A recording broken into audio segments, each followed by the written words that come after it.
कार्तिक माँ की कहानी। किसी गांव में एक बुढ़िया रहती थी और उसका एक बेटा व बहू भी साथ रहते थे।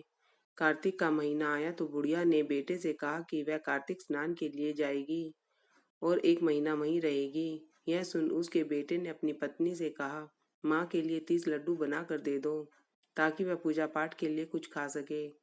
बहू ने गुस्से में आकर 30 लड्डू बना कर दे दिए। बुढ़िया नदी किनारे कार्तिक स्नान को गई और वहीं एक किनारे पर झोपड़ी बनाकर रहने लगी।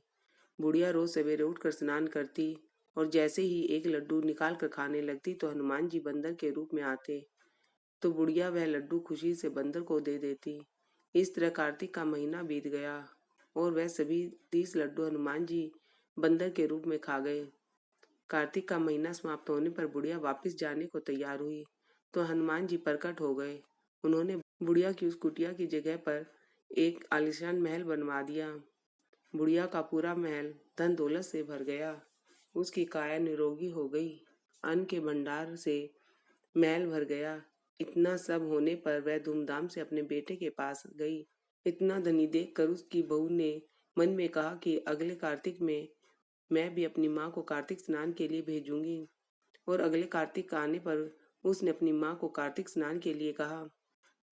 पूरे 30 लड्डू घी व बहुत सा मेवा डालकर अपनी माँ के लिए बनवा कर दिए। माँ कार्तिक स्नान के लिए गई। जैसे ही वह सुबह सवेरे नहा धोकर लड्डू खाने लगती तो हनुमान जी बंदर का रूप धर उसके सामने बैठ बैठ जाते, तो वह पत्थर मारकर उसे भगा देती और कहती कि इससे मेरा पेट नहीं भरा तो तुम्हें कैसे दूं। उसका रोज का यही क्रम 30 दिन तक चलता रहा।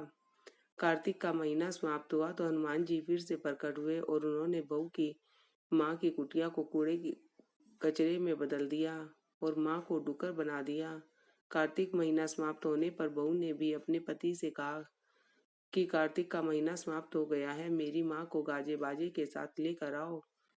लड़का अपनी सास को गाजे बाजे के साथ लेने गया तो वहां देखता है कि कुटिया की जगह कूड़े का ढेर लगा है और उस पर एक डुकर बनकर घूम रही है। वह उसकी सास थी। लड़के को देख हनुमान जी प्रकट हुए और बोले कि बेटा, तुम्हारी माँ ने सच्चे मन से कार्तिक का स्नान किया है और पूजा पाठ किया है, इसीलिए ही तुम्हारी माँ पर कार्तिक देवता का आशीर्वाद बरसा था। लेकिन तुम्हारी सास ने पापी मन से यह कार्य किया है और कार्तिक महीने में बेटी के घर का अन्न खाया है, इसलिए कार्तिक देवता इससे नाराज हुए, जिससे यह डुकर बन गई। हे कार्तिक देवता, जैसे आप लड़के की माँ पर बरसे वैसे ही हम पर बरसना। जैसे बहू की माँ पर बरसे वह किसी पर ना बरसना।